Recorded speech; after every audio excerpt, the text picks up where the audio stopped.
Good morning, friends. Bonjour mes amis. Bienvenue au podcast Bonjour mes amis où nous vous apportons les dernières nouvelles et mises à jour à vous l'épouse de partout dans le monde. Bienvenue à tous, nous sommes aujourd'hui samedi 23 juillet, je suis William McMasters. Et bonjour du Zimbabwe, je suis Steven Tutani. Eh bien, certainement c'est bon d'être de retour ici avec toi frère Steven et tous ceux qui sont à l'écoute. En effet, mon ami. Vous savez, avant de commencer, pendant que nous préparions cet épisode, certaines de ces histoires m'ont vraiment touché et m'ont fait réaliser à quel point nous sommes bénis.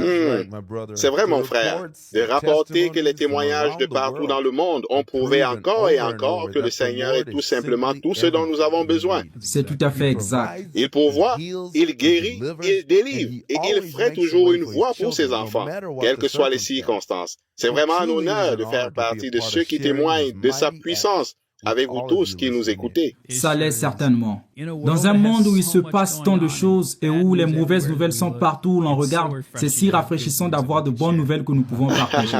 C'est vraiment rafraîchissant. Bon, parlons de la bonne nouvelle d'aujourd'hui.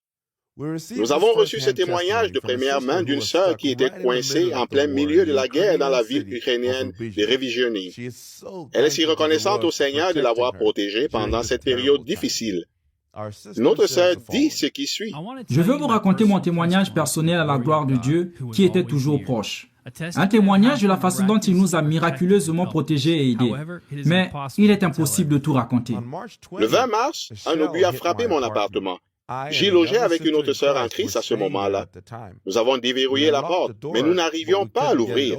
Tout à coup, des hommes se trouvaient à l'extrémité et ont pu nous aider à atteindre l'appartement d'à côté. Puis, ils sont allés rapporter cela à mes enfants qui ne sont pas très loin de ce bâtiment. Il n'y avait pas de service de téléphonie mobile dans cette zone à ce moment-là, et mes capacités de déplacement étaient limitées.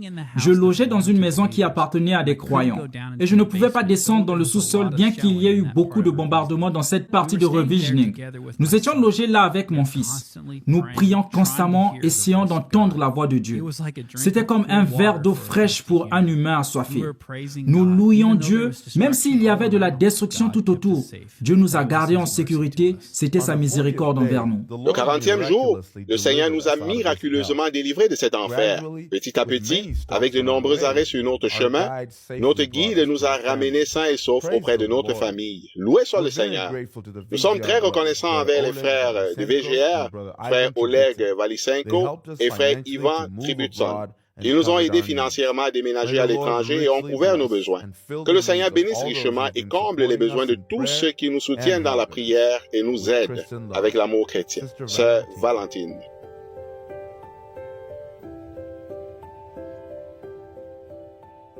Passons à l'une des régions les plus instables du monde, le Moyen-Orient. Nous avons conclu un accord avec une société de télédiffusion dans les pays d'Afghanistan et d'Iran pour diffuser la vidéo du prophète du XXe siècle sur leur chaîne, à certaines heures chaque semaine. Nos représentants sont très enthousiastes à ce sujet, car ils ont toujours ressenti que c'était la meilleure façon de présenter le message aux habitants de leur pays. Frère Berouz, qui est le responsable de notre bureau VGR en Turquie, a choisi une chaîne non religieuse car il a senti qu'elle aurait une plus grande audience que les chaînes religieuses. À l'heure actuelle, nous diffusons via 2 chaînes de télévision par satellite qui ont plusieurs millions de téléspectateurs au Moyen-Orient. La diffusion se fait en farsi, mais nous prévoyons d'inclure l'arabe à l'avenir. Cette semaine, alors qu'il passait la vidéo du prophète du XXe siècle, la chaîne a estimé qu'environ 1 million de téléspectateurs regardaient la diffusion en direct. من در کلبه محقری در کنتاکی شرقی به دنیا آمدم. پدر و مادرم که پایبند به دین بودند. Dans le deuxième programme par satellite, ils ont parlé de la divinité de Jésus-Christ. Et nos frères reçoivent de très bons retours d'Afghanistan et d'Iran. Loué soit le Seigneur. Une petite histoire intéressante sur la façon dont la bougie a été allumée en Iran. C'est en 1926 que le message est arrivé par la mère de frère Berouz. Il n'avait que 9 ans. Aujourd'hui, le message se répand principalement de bouche à oreille alors que les frères prêchent et évangélisent en utilisant les livres de frère Branham en farsi et en arabe. Il n'y a actuellement aucun message audio dans ces langues. En Iran, nos frères et sœurs peuvent se réunir dans leur maison pour la réunion, contrairement à l'Afghanistan où il est impossible de se réunir pour adorer. Oh là là, peux-tu imaginer être un croyant dans ce pays? Non. En entendant cela, j'ai apprécié le privilège que nous avons encore de nous réunir dans nos maisons et nos églises pour écouter la parole. Amen. Seigneur, veille à ce que cela ne devienne jamais ordinaire et commun pour nous. Oui. Toujours en Iran. Beaucoup d'entre vous se souviennent du frère Youssef Nadarkhani. C'était un pasteur iranien d'une église de maison de 400 membres qui a été arrêté par les autorités iraniennes en 2009 sous l'accusation d'apostasie, c'est-à-dire la conversion de l'islam au christianisme. Il s'opposait à ce que son gouvernement local ordonne aux enseignants d'enseigner l'islam à tous les enfants, y compris ceux issus de familles chrétiennes. Il a été reconnu coupable et condamné à mort. Lorsqu'il lui a été demandé de renier sa foi ou de voir sa condamnation confirmée, notre frère a courageusement refusé. Les croyants du monde entier se sont immédiatement mis à prier pour notre frère. Dieu a entendu nos prières. Après plusieurs années d'emprisonnement, la peine de frère Youssef a été commuée et il a été libéré. Cette persécution ne s'est pas limitée à lui. De nombreux croyants, hommes et femmes, ont été menacés, battus et emprisonnés par les autorités iraniennes. Ces saints sont restés fermes dans leurs convictions et n'ont jamais renoncé à la foi qui était ancrée dans leur cœur. Amen. La persécution continue et nos frères et sœurs souffrent tout comme les apôtres et les croyants de l'Église primitive. En mai 2016, frère Youssef et 4 autres frères ont été arrêtés lors de perquisitions à domicile à Rasht, une ville du nord de l'Iran. L'été suivant, en 2017, ils ont été reconnus coupables d'avoir agi contre la sécurité nationale. Leur appel a eu lieu devant 2 juges, qui ont tous joué un rôle de premier plan dans la répression de la liberté d'expression en Iran. Depuis l'article de Branham.org, frère Youssef a été libéré, mais a ensuite été à nouveau emprisonné et est en prison jusqu'à ce jour. Frère Youssef et frère Mathias sont nos distributeurs en Iran. Nous sommes heureux et reconnaissants que le Seigneur ait permis à frère Mathias d'être libéré de prison au début de cette année. Son cas est cependant toujours en cours et peut être rétabli à tout moment. Comme vous l'avez appris, frère Youssef est toujours en prison pour avoir confessé avoir cru au message de frère Branham.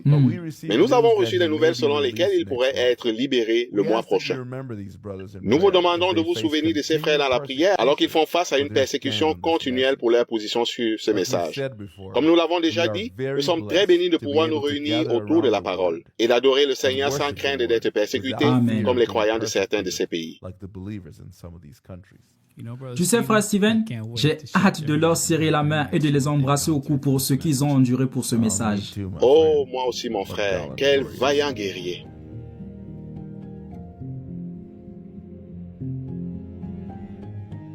Le 13 juin, le groupe rebelle M23 s'est emparé de la ville frontalière de Bunagana, en RDC, forçant les gens de la RDC à affluer en Ouganda, y compris les croyants du message.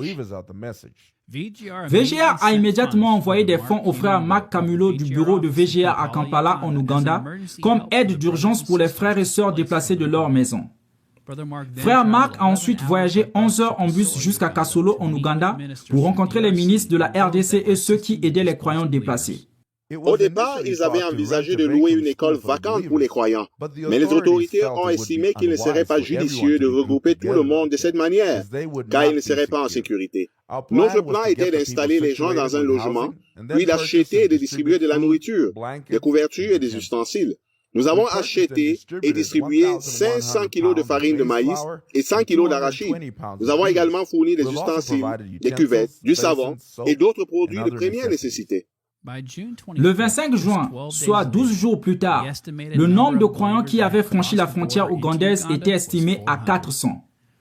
150 des premiers arrivants ont été transportés au camp de réfugiés de Nakival. Les 250 personnes restantes ont trouvé un logement dans 25 chambres éparpillées qui se louent à $10 par mois. C'était la première nuit que certains d'entre eux passaient dans une maison depuis plus de 2 mois qu'ils étaient là. Wow! Frère Mark a rencontré la Croix-Rouge et le Haut-Commissariat des réfugiés des Nations Unies au sujet de cette situation. On lui a dit que la guerre ne se terminera jamais dans cette partie de la RDC à cause de la politique et aussi parce que c'est une région riche en minéraux. Ils ont également dit que les civils qui tentent de rester du côté de la RDC souffriront probablement beaucoup. Et à cause de cela, le trafic de réfugiés ne cessera jamais. Actuellement, 290 personnes, dont des enfants, reçoivent une assistance pour un coût de $1 700 par semaine. Les frères et sœurs sont très reconnaissants de ce que VGR a fait pour eux. Mais il semble que cette situation ne soit pas prête de disparaître de sitôt. Les enlèvements sont un problème majeur au Nigeria, qui est l'un des points chauds du monde. L'année dernière, plus de 3000 personnes ont été enlevées au cours du seul premier semestre de 2021. L'extrême pauvreté, le chômage, l'absence de sanctions de la part du gouvernement sont quelques-unes des principales causes d'enlèvement au Nigeria. Un frère nigérian qui a été victime d'un enlèvement a récemment visité le bureau de Lagos pour partager son témoignage sur la façon dont notre Seigneur a été d'un grand secours dans son temps de détresse. C'était le mercredi 20 octobre 2021, alors qu'il rentrait chez lui après une réunion de prière.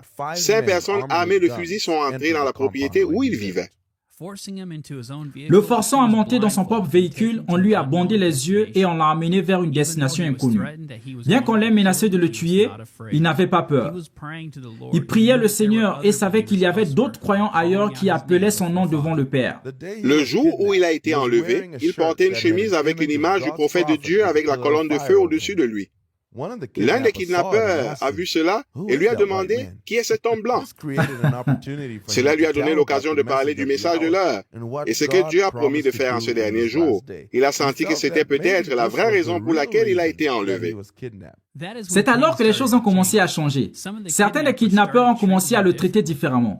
Après avoir été détenu pendant 6 jours, il a finalement été libéré. Les autorités ont déclaré que c'était la libération la plus rapide d'un otage dans une telle situation. Notre frère a exprimé sa reconnaissance et sa gratitude à tous ceux qui l'ont gardé en prière pendant cette période. Quel témoignage! Oh, magnifique! Loué soit le Seigneur! En Afrique de l'Est se trouve le pays de la Tanzanie. Et au large de cette côte se trouvent les îles de Zanzibar, qui est un grand bastion musulman. Un fait intéressant concernant ce pays est qu'il a été gouverné par les Arabes au XIXe siècle. Les îles de Zanzibar ont ensuite fait partie de l'union de Tanganyika et de Zanzibar en 1964. C'est ainsi qu'est né le nom de Tanzanie.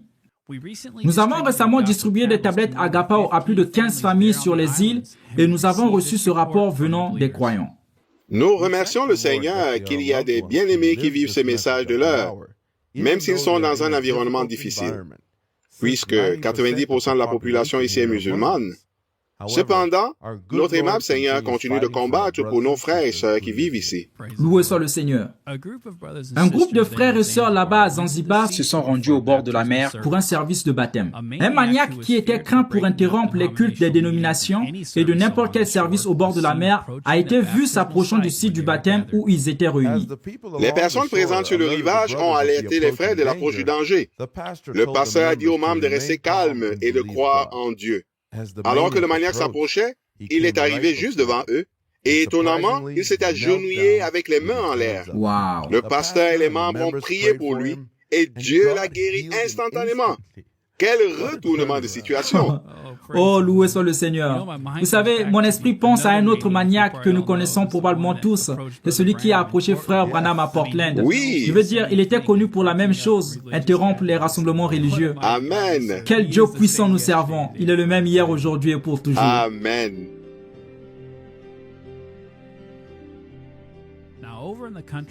Maintenant, dans le pays du Salvador, frère Luis Mario était en voyage de distribution de tablettes pour le premier week-end de juillet dans la partie nord du Salvador, près de la frontière. Ce petit voyage avait pour but de distribuer des tablettes à plusieurs familles qui n'en avaient jamais reçu. Il avait également été invité à un service dans une église locale pour présenter le projet des tablettes. Le voyage a été un grand succès, c'est le moins qu'on puisse dire. La plus grande victoire est venue d'un homme âgé qui, après avoir entendu le message pour la première fois lors du service de bande, a accepté l'invitation de frère Branham à se faire baptiser. Après un week-end réussi, les frères se sentaient bien et rentraient chez eux le dimanche soir en écoutant le message « Que ferais-je de Jésus qu'on appelle Christ ?» Soudain dans l'obscurité, un arbre est tombé au travers de la route à cause de l'ouragan qui traversait la région. Les véhicules qui les précédaient se sont arrêtés si brusquement que frère Louis n'a pas pu freiner à temps, surtout sur la chaussée mouillée. Et en glissant vers l'avant, il a heurté le camion qui était devant eux avec une telle force qu'il pensait que les personnes qui se trouvaient à l'arrière de ce camion auraient été éjectées. Mais étrangement, il ne s'est rien passé du tout. Merci Seigneur, il n'y a eu absolument aucune blessure. Les autorités de circulation ne comprenaient pas comment il a pu heurter le camion avec une telle force, mais qu'il n'ait pas été endommagé. Et ils ont été surpris que personne n'ait été blessé. Le véhicule de frère Louis a subi des dommages importants, mais il déclare, « En vérité, c'était juste la main du Seigneur comme s'il avait placé quelque chose pour absorber l'impact, afin qu'aucun mal ne soit fait aux personnes devant nous. Je sais que le diable est en colère à cause de la victoire que le Seigneur Jésus-Christ a eue dans ce voyage. » Amen. J'aime quand le diable est en colère. Nous remercions vraiment le Seigneur d'avoir sa main sur nos frères et encore plus pour l'âme précieuse qui a été sauvée lors de ce voyage. Les véhicules peuvent être réparés, même remplacés, mais comme frère Branham a dit, une âme vaut plus que 10 000 mondes. Amen. Quelle victoire cela a été. Le deuxième envoi des tablettes Agapao est arrivé en Argentine. Frère Eladio Silva, le directeur du bureau de VGR et distributeur pour l'Argentine, rapporte qu'il a déchargé en toute sécurité les 1500 tablettes au bureau de Buenos Aires. Notre frère est ravi de recevoir cette cargaison pour les croyants. Le premier envoi de 1000 tablettes a déjà été distribué. Maintenant, frère Eladio peut tourner ses efforts de distribution en dehors de la grande zone métropolitaine vers les régions plus rurales du pays où beaucoup plus d'églises et de familles attendent impatiemment sa visite pour recevoir leurs tablettes. Mais avant de commencer, un voyage spécial est prévu à la frontière du Paraguay. En raison des restrictions imposées par l'Argentine, nous ne sommes pas en mesure d'envoyer les chargeurs nécessaires pour les tablettes. Bien que nous puissions envoyer les tablettes sans trop de problèmes, les chargeurs sont interdits. Souvent, lorsque ces défis se présentent, nous devons simplement nous asseoir et sourire, sachant que Dieu est aux commandes et qu'une porte s'ouvrira. Par sa grâce, cette porte s'est ouverte dans les pays voisins, le Paraguay, où frère Jorge Jara, un autre distributeur VGR, vient de recevoir son deuxième envoi de 500 tablettes Agapao et 1500 chargeurs indispensables pour les saints d'Argentine. Frère Jorge et frère Eladio ont déjà pris les dispositions nécessaires pour leur faire passer la frontière. Ce n'est qu'une étape de plus et les nombreux obstacles que nos frères doivent affronter pour mettre les tablettes dans les mains des gens. Les frères avancent fièrement, voyant déjà de première main les bénédictions que les tablettes apportent aux croyants de leur pays. Ces frères sont également pasteurs et ont été personnellement témoins des effets des tablettes dans leur congrégation. Bonjour, frères et sœurs. C'est frère Jorge Jara qui vous parle depuis le Paraguay au cœur de l'Amérique du Sud, où nous avons reçu et distribué de nombreuses tablettes à l'épouse du Paraguay. C'est une bénédiction pour nous d'avoir ces tablettes qui ont un impact sur chaque vie, d'entendre la voix du prophète, de lire les messages et d'avoir les traductions en même temps dans notre propre langue.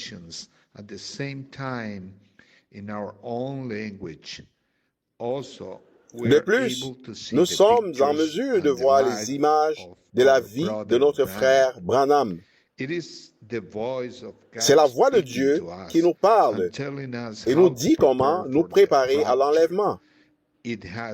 Cela a beaucoup rassemblé l'épouse en nous faisant venir ensemble pour entendre le message venant directement de la voix du prophète. Merci beaucoup, frères et sœurs, pour votre aide. Que Dieu vous bénisse. Dieu vous bénisse aussi, frère Jara. Veuillez garder ces deux frères en prière alors qu'ils commencent la distribution dans les semaines à venir. Et enfin, nous aimons toujours entendre parler de la foi d'enfant. Voici maintenant un exemple de sa mise en pratique. Chers frères et sœurs, je voulais partager avec vous un petit témoignage de la foi d'enfant. Un soir, alors que nous nous promenions et explorions l'endroit où nous vivons, mon chien est tombé sur un oisillon posé sur le sol. Nous avons regardé partout et n'avons pas réussi à trouver un nid d'où il aurait pu tomber.